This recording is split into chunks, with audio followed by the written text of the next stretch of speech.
سید علی ہمدانی جو مقبوضہ کشمیر میں ان کی قبر ہے، بہت بڑے عالم دین ہیں. یہ وہ علماء تھے جو اس بر صغیر میں آئے اور انہوں نے لوگوں کو شیعہ بنایا. آپ کبھی تحقیق کیا کریں کہ چلو کراچی کے شیعہ تو انڈیا سے ہجرت کر کے آئے، لیکن جو بنیادی شیعہ تھے، جو پہلے شیعہ نہیں تھے، وہ شیعہ کیسے بنے؟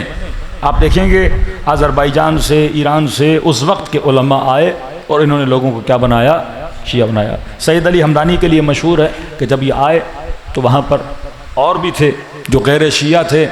اور جب انسان زاہد بنتا ہے نا، زہد کرتا ہے، تو روح مضبوط ہوتی جاتی ہے. تو روح مضبوط ہوتی ہے تو خدا کچھ روح کا ایک خاصہ ہے کہ جب مضبوط ہوتی ہے تو اس کے ساتھ آٹومیٹک انسان کے پاس کچھ روحانی چیزیں بھی آتی جاتی ہیں. اب ضروری نہیں آپ کے پاس وہ روحانی چیز آئی تو آپ سمجھے کہ بھئی بندہ اتنا نیک ہے کہ نہیں. دیکھو اہل بیت کا چاہنے والا اہل ولایت ہے کہ نہیں ہے. چھٹے امام کا زمانہ، ایک شخص کو لائے کہ مولا اس سے جو پوچھو یہ بتاتا ہے. مسلمان نہیں، اہل ریاضت، روح کو اتنا اس نے مضبوط کیا. امام نے کہا جو پوچھیں. کہاں؟ کہتے مولا جا رہے تھے درخت پہ، چڑیا کا گھونسلہ تھا، وہاں سے امام نے انڈا لیا اور انڈا ہاتھ میں لیا. کہا بتا میرے ہاتھ میں کیا ہے؟ تو اس نے تھوڑی دیر کے لیے آنکھیں بند کی. اس نے کہا آپ کے ہاتھ میں چڑیا کا انڈا ہے. تو مولا نے کہا کیسے پتا چلا؟ کہا کہ میں نے آنکھ بند کی اور 10 منٹ پہلے دیکھا کہ کون سی چیز کہاں پڑی ہوئی تھی، اور اب دیکھا کون سی چیز کہاں نہیں پڑی ہوئی. تو ہر چیز اپنی جگہ پر تھی، انڈا اپنی جگہ پر نہیں تھا. مولا نے کہا تجھے کیسے پتا چلتا ہے؟ کہا میں نے یہ ریاضت کی، میں نے وہ کیا، میری روح مضبوط ہو گئی ہے لہٰذا میں دیکھ سکتا ہوں. امام نے کہا کہ اور کیا کیا تو نے؟ کہا میں نے اپنے نفس کو بڑی مشقت میں ڈالا. کہا کیسے نفس کو مشقت میں ڈالا؟ کہا ہمارا ایک اصول ہے کہ جو تمہارا نفس کہے وہ نہ کرو، اس کی مخالفت کرتا ہوں. وہ شہوانیت کی طرف بھیجتا ہے، میں نے چھوڑ دی. شکم پرست بناتا ہے، میں نے چھوڑ دیا. تو کہا جو وہ کہتا ہے نہیں کرتے؟ کہاں؟ امام نے کہا فوراً کلمہ پڑھو. اس نے کہا کرامتیں میں دکھا رہا ہوں، الٹا آپ میرے دین پہ آئیں اور آپ مجھے بول رہے ہیں کہ کلمہ پڑھو.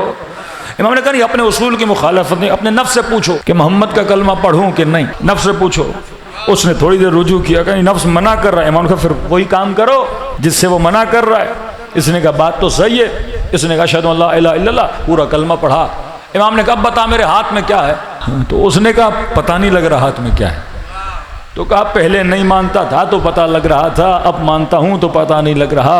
امام نے فرمایا شیطان کئی چیزیں تجھے دنیا میں دیتا ہے، خدا تجھے اجر آخرت میں عطا کرتا ہے. وہ تجھے اتنا ان چکروں میں پھنساتا ہے، وہ سارے لذتیں کہاں دینا چاہتا ہے تاکہ کوئی صاحب کرامت بن جائے، لوگ آگے پیچھے تیرے لگیں، تو مرشد بن جائے، پیر بن جائے اور تیری مریدی چلنا شروع ہو جائے. تو ایسے بڑے بڑے علماء جب کشمیر میں گئے تو کہا کہ لوگ آئے قبلہ یہ کون ہیں؟ کہ شیعہ عالم دین ہیں، اہل بیت کے ماننے والے ہیں. کہ بھائی ان کے پاس کیا ہے؟ یہ ہمارا مولوی ہے، صاحب کرامت ہے. تو کہتے اس وقت آغا سید علی ہمدانی وضو کر رہے تھے. تو کہا کہ تمہارے اس صاحب کرامت کے پاس کیا کرامت ہے؟ کہا یہ ہوا میں اڑتے ہیں. تو کہا ذرا اڑ کے دکھاؤ. وضو بھی کر رہے تھے، بات بھی کر رہے تھے. کہ ذرا اڑ کے دکھاؤ.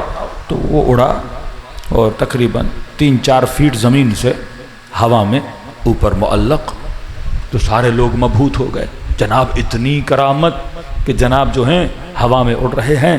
اور مذاق اڑانے لگے آغا سید علی ہمدانی کا. آپ کے پاس کیا ہے؟ ہمارا مولوی دیکھو، آپ اہل بیت کو مانتے ہو، آپ اقرار ولایت کرتے ہو، آپ کہتے ہو ہم ان کے ماننے والے ہیں جو پاک و پاکیزہ ہیں، آپ کہتے ہو ہم حق پر ہیں باقی سب باطل پر ہیں. یہ دیکھو ہمارا مولوی، یہ دیکھو صاحب کرامت، یہ ہمارا ولی اللہ ہے کہ ہواؤں میں اوپر اڑ رہا ہے. کہ آغا سید علی ہمدانی سن رہے تھے. اب جب مسح کی باری آئی، انہوں نے اپنے پاؤں کو مسح کیا اور انگلی سے اپنی جوتی کو اشارہ کیا. کہتے جوتی ہوا میں اڑی. اور یہ نامی گرامی جو ولی اللہ تھا، اتنا اس کے سر پہ لگی کہ یہ بیچارہ زمین پر گر گیا. کہ جو تمہارے پاس طاقت ہے وہ ہماری جوتی کو خدا نے دی ہوئی ہے.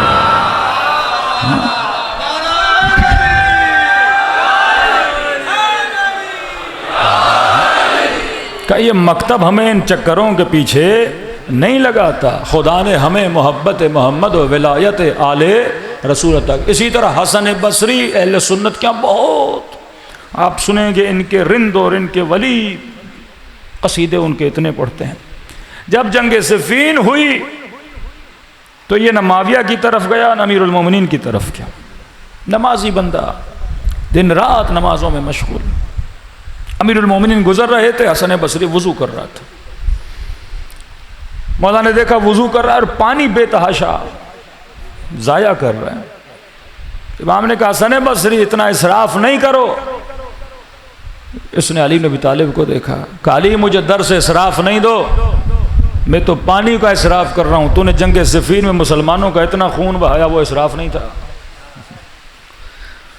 الٹا جواب دیا امیر المومنین کو، کہ جنگ صفین میں خون بہایا اسراف نہیں تھا، اتنے مسلمانوں کا آپ نے خون بہا دیا.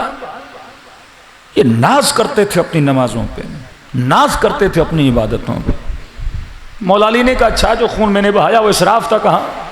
کہاں پانی، کہاں مسلم کا خون؟ اتنا خون آپ نے خون ناحق مسلمانوں کا خون بہایا. تو مولا نے کہا اگر میں نے خون ناحق بہایا تھا تو چلو معاویہ کی طرف حق تھا تو اس کی طرف چلا جاتا، تو خون ناحق کم بہتا تو معاویہ کا ساتھ دیتا. کہاں ساتھ دینا تو چاہتا تھا، میں نے پوری تیاری بھی کر لی تھی، اپنا گھوڑا اپنی تلوار بھی تیار کر لی تھی کہ معاویہ کی طرف جاؤں، لیکن میرے کان میں ایک آواز آئی غیب سے کہ نہ معاویہ کا ساتھ دو نہ علی کا ساتھ دو، جو بھی ان دونوں کا ساتھ دیں گے وہ جہنمی ہیں. لہٰذا میں نے کسی کا ساتھ نہیں دیا. تو امیر المومنین نے مسکرا کر کہا تجھے پتا تھا وہ آواز کس کی تھی؟ تو کہا نہیں. کہ آج تک تو نے سوچا نہیں وہ آواز کس کی تھی جس کے کہنے پہ تو نہیں گیا؟ کہ نہیں مجھے آواز کا پتہ نہیں تھا. مولا نے کہا تیرا بھائی شیطان تھا، کوئی تیسرا راستہ نہیں ہے. امیر الفرمایا مولا نے فرمایا یا حق ہے یا باطل ہے. پورا قرآن پڑھ لو، اللہ نے کوئی تیسرا راستہ نہیں بتایا کہ تم ایک تیسرے راستے پر چل پڑے ہو کہ نہ میں اس کا ساتھ دوں گا نہ میں اس کا ساتھ دوں گا. دوسری طرف ابو موسیٰ اشعری جس کو خوارج نے حکمیت کے لیے حکم بنایا کہ فیصلہ کرو جنگ صفین کا، یہ بھی ایک نمبر کا نمازی، حافظ، عابد، زاہد. اور جب منبر پر گیا تو عمرو عاص نے کہا دیکھو علی اور معاویہ نے مسلمانوں کو بڑا فتنے میں ڈالا ہے، تو ایک کام کرتے ہیں کہ دونوں کو ہٹا لیتے ہیں، پھر آپس میں فیصلہ کر کے کوئی تیسرا بنا دیں گے. کب بات تو بڑی اچھی ہے، یہ بڑے لڑائیاں اور جھگڑے ہو رہے ہیں. منبر پر گیا اور ہاتھ میں انگوٹھی تھی، اس نے ہاتھ سے انگوٹھی اتاری کہ بالکل اسی طرح جس طرح میں ہاتھ سے انگوٹھی اتار رہا ہوں میں نے علی کو خلافت سے اتار دیا. اب عمرو عاص کو کہا تمہاری باری ہے بھائی. عمرو عاص جب منبر پر گیا تو اس نے پہلے سے انگوٹھی اتاری ہوئی تھی، اور جب بیٹھا تو اس نے پھر انگوٹھی پہنی کہ میں بالکل اسی طرح جس طرح انگوٹھی پہن رہا ہوں معاویہ کو خلافت پر بٹھا رہا ہوں. شور شرابہ ہو گیا. اس نے کہا عمرو عاص تو نے مجھے دھوکہ دیا، تم نے کہا دونوں کو ہٹاتے ہیں. کہا جو دھوکے میں آئے وہ مسلم کیسا. امیر المؤمنین کیوں کنویں میں سر ڈال کے گریا کرتے تھے؟ اہل ولایت کی کمی تھی، ولایت شناسوں کی کمی تھی. کیوں رسول بارہا بتاتے رہے کہ اے مسلمانوں یہ نہ دیکھنا کہ حق کہاں جا رہا ہے، یہ دیکھنا کہ علی کہاں جا رہے ہیں.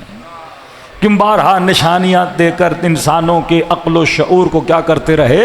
بیدار کرتے رہے کہ مومن کبھی بھی گھاٹے کا سودا نہیں کرتا. یہ روایات یا احادیث کہ تو بغیر امام کے کائنات میں زندگی نہیں گزار سکتا. تبھی حدیث متفق علیہ کے فرماتے یوم ندعو کل اناس بامامہم، قیامت کے دن ہر بندے کو اس کے امام کے ساتھ بلایا جائے گا. تیرا امام وہی ہے جس کی تم نے اطاعت کی ہے، جس کے طرز زندگی پہ تم نے عمل کیا ہے. پھر حدیث متفق ہے کہ لواء حمد ایک علم بلند ہوگا محمد رسول اللہ کے قیامت کے دن. اور روایت میں کہتے ہیں کہ علم بردار کون ہوگا؟ ذات اقدس علی ابن ابی طالب ہوگی. یہ جو حدیث یا علی انت قسیم النار والجنہ، اے علی تو جنت اور جہنم کو تقسیم کرنے والا ہے. بعض لوگ یہ سمجھتے ہیں کہ مولا وہاں پہ کھڑے ہوں گے اور کہیں گے تو ادھر جا تو ادھر جا. حدیث یہ ایسی تقسیم نہیں ہے. قسیم النار والجنت کا مطلب یہ ہے جو علی کا ہوا وہ جنتی بنا، جو علی سے ہٹا وہ جہنمی بنا.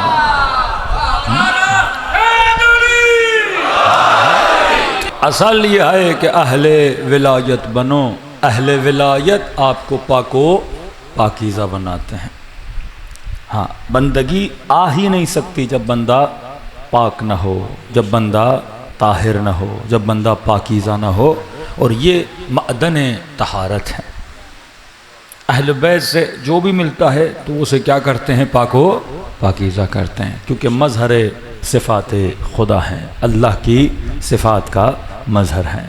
کربلا میں حسین نے اپنے اصحاب کو پاک کیا، فرش عزا پہ بلا کر آپ کو پاک کرتے ہیں۔ بڑے بڑے اصحاب ابا عبداللہ الحسین کربلا میں گزرے ہیں، مثلا جناب جون، جناب زہیر، بعض نے اپنے بچوں تک کو کربلا میں کیا کیا ہے؟ قربان کیا ہے۔ سب سے پہلے اصحاب نے قربانی دی، بڑا مقام ہے اصحاب ابا عبداللہ الحسین کا۔ اب اس جنگ میں کوئی زبردستی نہیں، جاذبہ دیکھیں کتنا ہے کہ امام حسین نے سب کو بٹھا کر پہلے ان کا شکریہ ادا کیا کہ شکریہ کہ تم حسین بن علی کی مدد کے لیے آئے ہو، اور حسین تم سب سے راضی ہوئے۔ کئی ایسے تھے جو خط بھی لکھے لیکن حسین کی مدد کے لیے نہیں آئے، لیکن تم یہاں تک آئے، شکریہ۔ پھر چراغ کو بجھایا، نفسیاتی مسئلہ ہے، کوئی انسان جانا چاہتا ہے پر حسین سے شرمسار ہے کہ میں کیسے اٹھ کے جاؤں، بالکل امام نے اندھیرا کر دیا کہ جسے جانا ہے چلا جائے۔ کہتے ہیں بعض رونے لگے، بعض ہنسنے لگے۔ جو رو رہے تھے وہ اس لیے رو رہے تھے کہ مولا باتیں کیسی کر رہے ہیں کہ آپ کو چھوڑ کے چلے جائیں، اور بعض مسکرا رہے تھے کہ ابا عبداللہ بھلا آپ کو بھی چھوڑنے کا کوئی سوچ سکتا ہے کہ جنت سامنے ہو اور بندہ جہنم کی طرف چلا جائے؟